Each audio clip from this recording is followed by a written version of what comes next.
जब जीवन में सब कुछ होते हुए भी मन के भीतर एक अनिर्वचनीय शून्यता भरने लगे, जब कर्तव्य बोझ प्रतीत होने लगे और आत्मा बार बार यह प्रश्न करने लगे कि मैं यह सब क्यों कर रहा हूँ, तब समझ लेना चाहिए कि यह साधारण थकान नहीं है। यह वही क्षण है जहाँ मनुष्य अपने ही धर्म से विमुख होने लगता है। यही वह अवस्था है जहाँ कभी कुरुक्षेत्र में अर्जुन खड़ा था।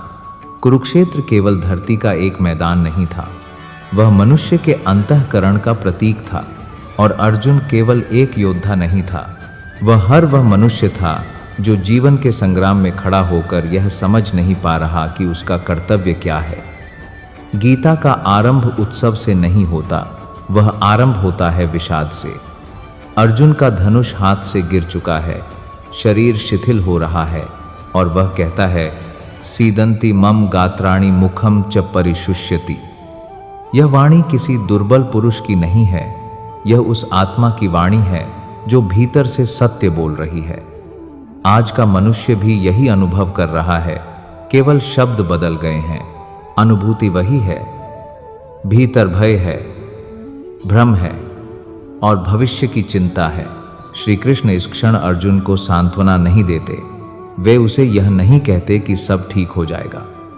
वे पहला ही वाक्य अत्यंत कठोर बोलते हैं, क्लैब्यमास्म गमः पार्थ। हे पार्थ, इस कायरता को मत अपनाओ। यह वाक्य आज भी उतना ही जीवंत है, क्योंकि आज का मनुष्य समस्या से नहीं, दृष्टि के अभाव से टूट रहा है। हम कर्म करना चाहते हैं पर उत्तरदायित्व से भयभीत हैं। हम फल चाहते हैं पर धैर्य नहीं। गीता यही स्पष्ट कर देती है कि जब मनुष्य अपने कर्तव्य से तर्क करने लगता है, तब पतन आरंभ हो जाता है। अर्जुन युद्ध से नहीं डर रहा था, वह परिणाम से भयभीत था। और आज का मनुष्य भी वर्तमान से नहीं, भविष्य की कल्पनाओं से भय खा रहा है। तभी श्री कृष्ण आत्मा का बोध कराते हैं, न जायते म्रियते वा कदाचित। आत्मा न जन्म लेती है, न मृत्यु को प्राप्त होती है। यह श्लोक केवल मृत्यु के भय को शांत करने के लिए नहीं है, यह जीवन के प्रत्येक भय को मूल से काटने के लिए है। जब मनुष्य यह जान लेता है कि उसका वास्तविक स्वरूप नष्ट नहीं हो सकता, तब संसार की हानि उसे तोड़ नहीं पाती। आज मनुष्य अपनी असफलताओं को अपनी पहचान बना लेता है। वह कहता है, मैं असफल हूं। गीता कहती है, तुम कर्म हो, तुम परिणाम नहीं हो। यही दृष्टि मनुष्य को स्थिर करती है।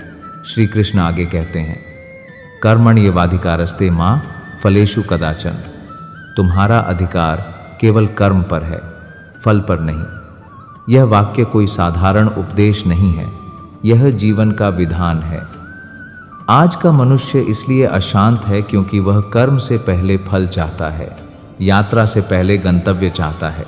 गीता यह नहीं कहती कि फल नहीं मिलेगा, गीता कहती है कि फल को पकड़कर मत बैठो।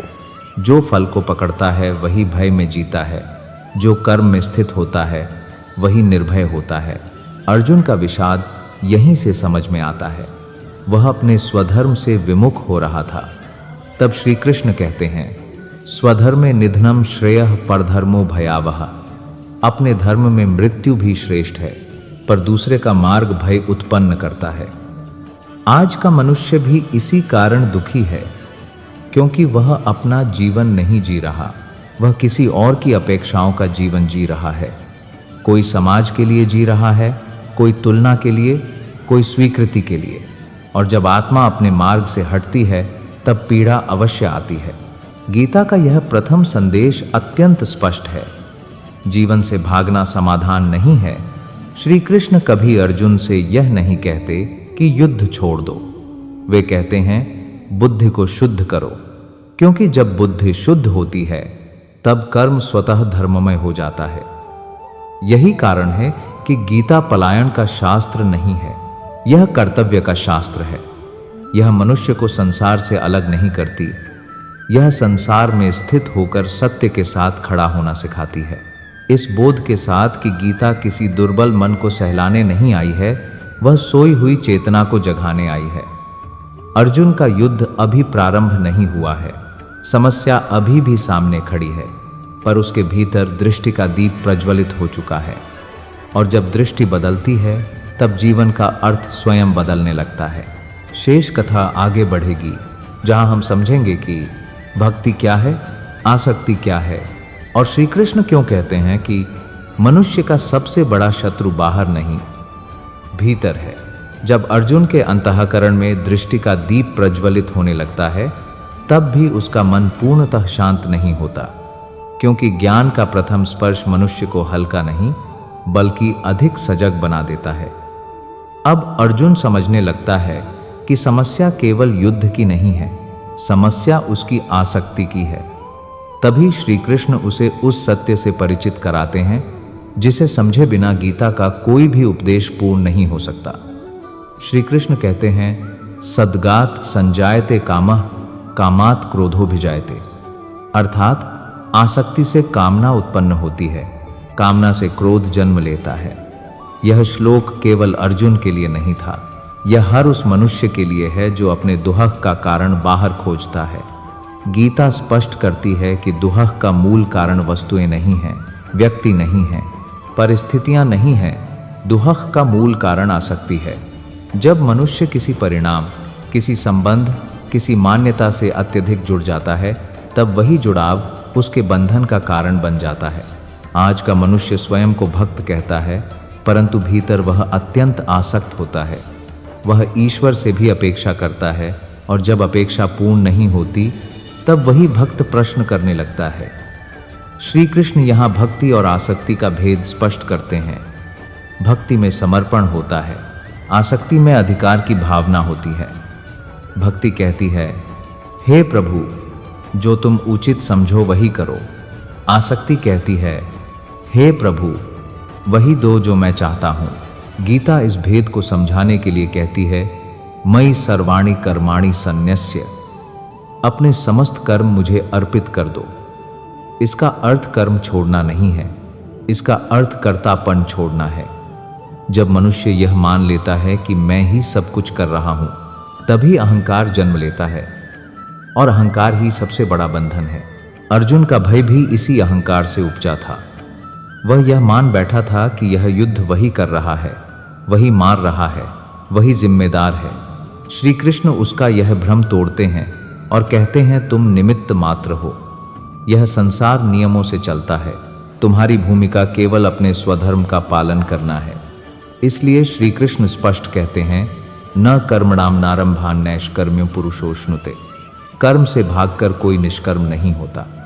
आज बहुत से लोग यह समझते हैं कि त्याग का अर्थ कर्म छोड़ देना है, पर गीता कहती है, त्याग का अर्थ है आसक्ति का त्याग, कर्तव्य का नहीं। अर्जुन यदि युद्ध छोड़ देता तो वह शांत नहीं होता, वह और अधिक ग्लानि में डूब जाता, क्योंकि उसने अपने धर्म से पलायन किया होता। श्री कृष्ण यहाँ स्वधर्म का महत्व समझाते हैं। स्वधर्मे निधनम श्रेयः परधर्मो भयावह। अपना धर्म कठिन भी हो तो श्रेष्ठ है, पर दूसरे का मार्ग भय उत्पन्न करता है। आज मनुष्य का दुहक इसी कारण है कि वह अपने स्वभाव, अपनी प्रकृति, अपने कर्म से दूर हो गया है। कोई किसी और जैसा बनना चाहता है, कोई किसी और का जीवन जीना चाहता है। गीता कहती है, तुम जैसे बने हो वही तुम्हारा पथ है, उसी पथ पर चलकर ही आत्मा तृप्त होती है। श्री कृष्ण यह भी बताते हैं कि मन को वश में किए बिना कोई भी ज्ञान स्थायी नहीं होता। इंद्रियाणि प्रमाथीनि हरन्ति प्रसभम मनः। इंद्रियां मन को बलपूर्वक खींच ले जाती हैं। जब मन इंद्रियों के पीछे भागता है तब विवेक दुर्बल हो जाता है। आज का युग इंद्रिय प्रवृत्ति का युग है, इसलिए चित्त अशांत है।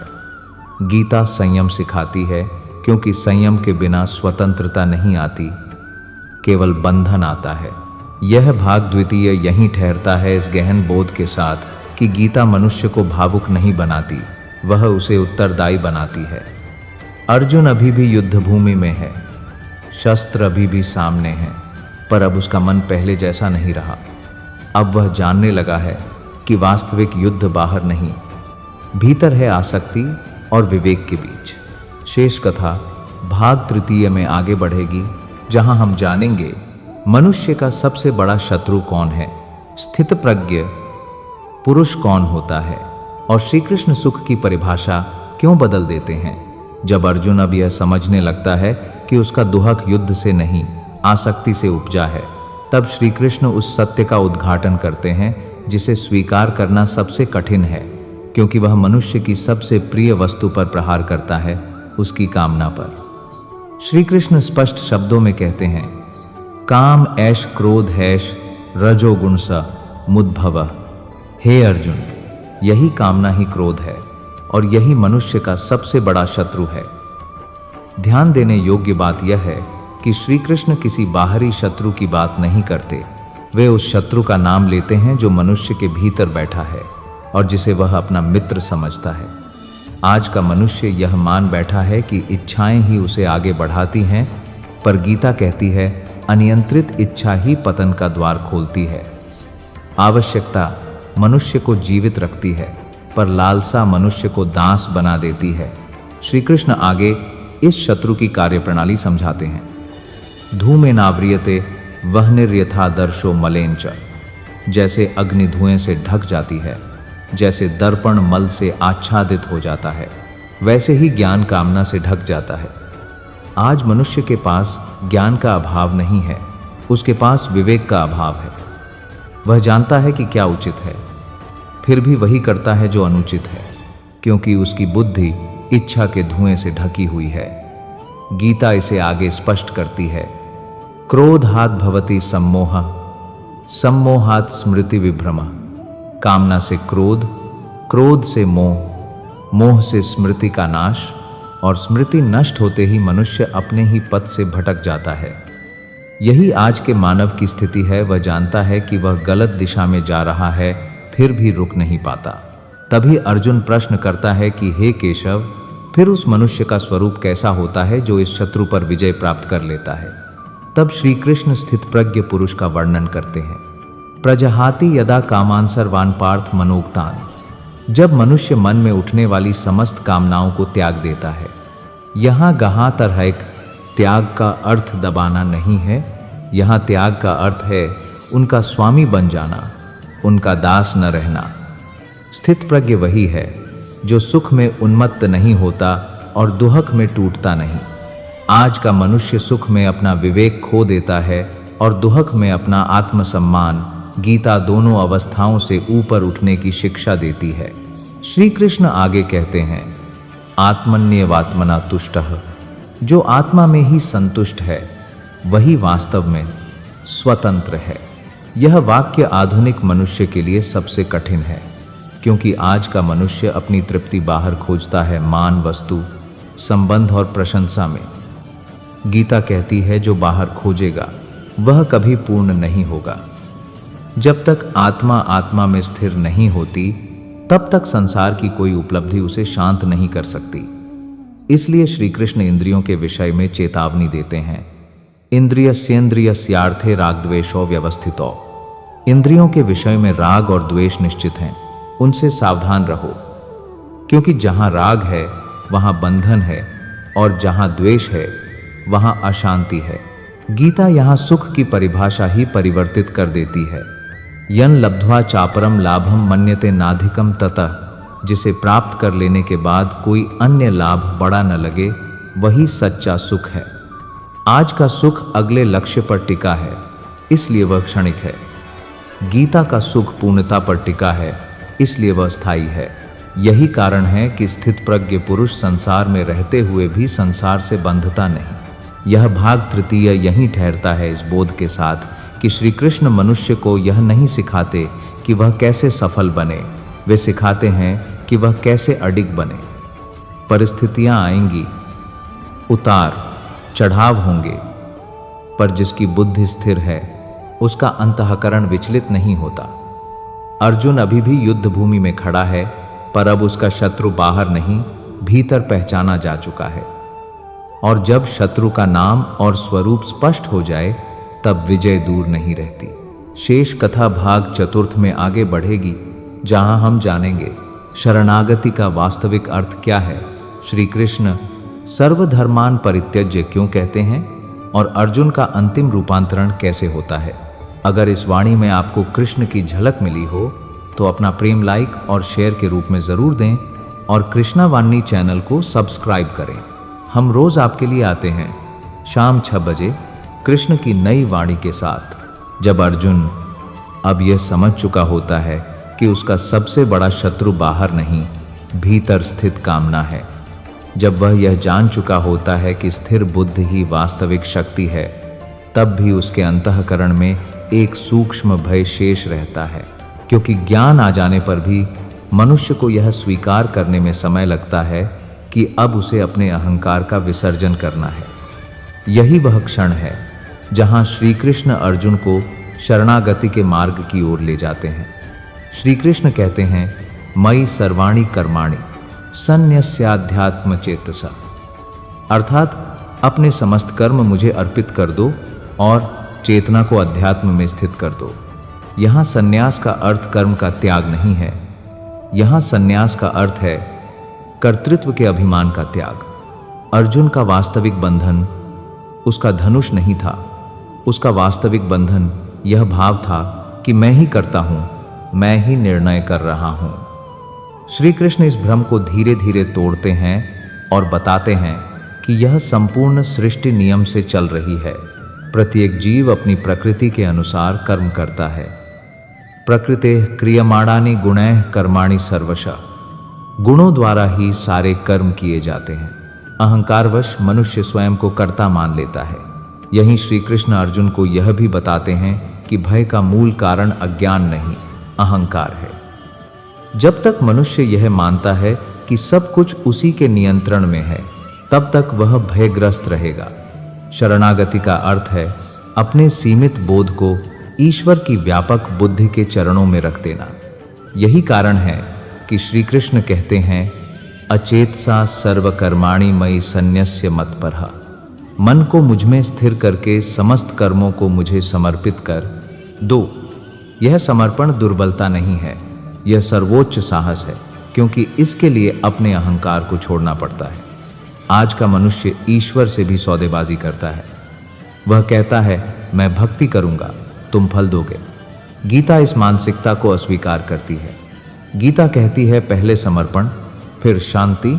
श्री कृष्ण यहाँ यह भी स्पष्ट करते हैं कि जो मनुष्य केवल शास्त्र पढ़ता है पर आचरण नहीं करता, वह स्वयं को धोखा देता है।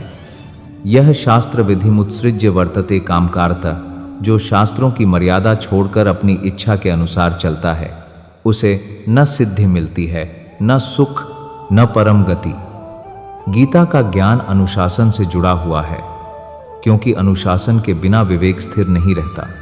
अर्जुन अब यह समझने लगता है कि शरणागति का अर्थ निष्क्रिय होना नहीं है, बल्कि पूर्ण जागरूकता के साथ कर्म करना है। अब वह युद्ध को हिंसा नहीं, कर्तव्य के रूप में देखने लगता है। इस अवस्था में अर्जुन का चित्त पहले की अपेक्षा अधिक शांत हो जाता है। वह अब प्रश्न कम करता है, क्योंकि उसके भीतर उत्तर जन्म लेने लगे हैं। श्री कृष्ण उसे यह भी स्मरण कराते हैं कि संसार में रहते हुए भी जो व्यक्ति भीतर से असंग रहता है, वही वास्तव में मुक्त है। निराशीर निर्ममो भूत्वा, आशा और ममता से रहित होकर कर्म करो। आशा मनुष्य को भविष्य में बांधती है और ममता मनुष्य को अतीत में। जो इन दोनों से ऊपर उठ जाता है, वही वर्तमान में स्थित होता है, और जो वर्तमान में स्थित होता है, वही धर्म का पालन कर पाता है। यह भाग चतुर्थ यहीं ठहरता है, इस गहन अनुभूति के साथ कि शरणागति कोई अंतिम चरण नहीं है, वह तो आरंभ है। जब अहंकार झुकता है, तभी विवेक पूर्ण रूप से प्रकाशित होता है। अर्जुन अभी भी युद्ध भूमि में है। शंखनाद अभी नहीं हुआ है, पर उसके भीतर का कोलाहल शांत हो चुका है। अब वह युद्ध से भागने की नहीं, कर्तव्य निभाने की तैयारी कर रहा है, बिना भय, बिना मोह और बिना आसक्ति। शेष कथा भाग 5 में पूर्ण होगी, जहां हम देखेंगे अर्जुन का अंतिम निर्णय क्या है। श्री कृष्ण का महावाक्य सर्वधर्मान परित्यज्य क्या संकेत देता है, और यह संपूर्ण गीता ज्ञान आज के जीवन में कैसे उतारा जा सकता है। अब वह क्षण आ गया है जहां प्रश्न समाप्त होते हैं और निश्चय जन्म लेता है। अर्जुन का चित्त अब पहले जैसा विचलित नहीं है, उसकी दृष्टि स्पष्ट हो चुकी है। और उसके भीतर का भय अपने आप गल चुका है। वह श्री कृष्ण की ओर देखता है और वह वाक्य कहता है जो केवल गीता का नहीं बल्कि संपूर्ण मानव चेतना का परिवर्तन बिंदु है। नष्टो मोह स्मृतिर्लब्धा त्वत्प्रसादान्मयाच्युत। हे अच्युत, मेरा मोह नष्ट हो गया है। आपकी कृपा से मेरी स्मृति लौट आई है। यह स्मृति किसी शास्त्र का ज्ञान नहीं है, यह आत्म स्मरण है।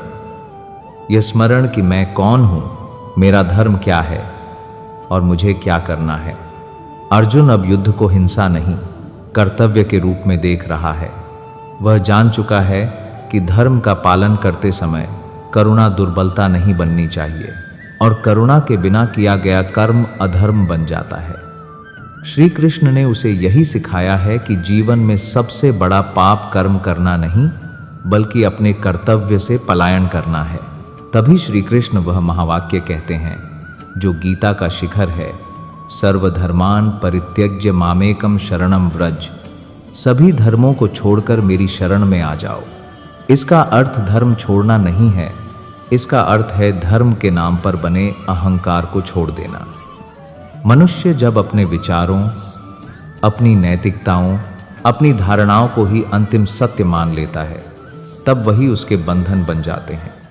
श्री कृष्ण कहते हैं अब तुम सब गणनाएं छोड़ दो, अब तुम केवल सत्य के साथ खड़े हो जाओ। और फिर वे आश्वासन देते हैं अहं त्वां सर्व पापेभ्यो मोक्षयिष्यामि मा शुचः। मैं तुम्हें सभी बंधनों से मुक्त कर दूंगा, शोक मत करो। यह मुक्ति मृत्यु के बाद की नहीं है, यह जीवित अवस्था की मुक्ति है, कर्तव्य करते हुए भी भीतर से मुक्त रहने की अवस्था। अर्जुन अब धनुष उठाता है पर उसका मन पहले जैसा नहीं है। अब उसमें क्रोध नहीं, स्पष्टता है। अब उसमें मोह नहीं, स्थिरता है। और यही गीता का लक्ष्य है, मनुष्य को युद्ध से दूर करना नहीं, मनुष्य को युद्ध में भी धर्मयुक्त बनाना। गीता संसार से पलायन नहीं सिखाती, गीता संसार में स्थित होकर आत्मा से जुड़े रहना सिखाती है। यही कारण है कि श्री कृष्ण स्वयं युद्ध में शस्त्र नहीं उठाते पर पूरे युद्ध का संचालन करते हैं। वे सिखाते हैं कि जो स्वयं भीतर से स्थिर है वही संसार को दिशा दे सकता है। आज का मनुष्य भी उसी कुरुक्षेत्र में खड़ा है। उसके शस्त्र बदल गए हैं, उसके शत्रु बदल गए हैं, पर उसका भ्रम वही है। वह भी अपने धर्म से प्रश्न कर रहा है, वह भी फल की चिंता में कर्म से डर रहा है। गीता आज भी उससे वही कहती है, डरो मत, भागो मत, जागो। क्योंकि जब मनुष्य अपने कर्तव्य में स्थिर हो जाता है तब संसार की कोई शक्ति उसे गिरा नहीं सकती। सुख आएगा, दुहक आएगा, लाभ आएगा, हानि आएगी, पर जिसकी बुद्धि स्थिर है वह डगमगाता नहीं। यह कथा यहीं पूर्ण होती है, इस स्मरण के साथ कि गीता कोई पुस्तक नहीं है। गीता एक जीवंत संवाद है जो हर उस मनुष्य से होता है जो सत्य की खोज में है। जब जब जीवन में भ्रम आए, जब जब कर्तव्य बोझ लगे, तब तब गीता का यह संवाद पुनः आरंभ हो जाता है। और जो इसे केवल सुनता नहीं बल्कि अपने आचरण में उतारता है वही वास्तव में श्री कृष्ण की वाणी को समझ पाता है। अंत में केवल इतना स्मरण रखना, कर्म करो पर आसक्ति छोड़ो, कर्तव्य निभाओ पर अहंकार त्यागो, और जब कुछ भी समझ में ना आए तो श्री कृष्ण की शरण में रहो। यही गीता का सार है, यही जीवन का पथ है। जय श्री कृष्ण।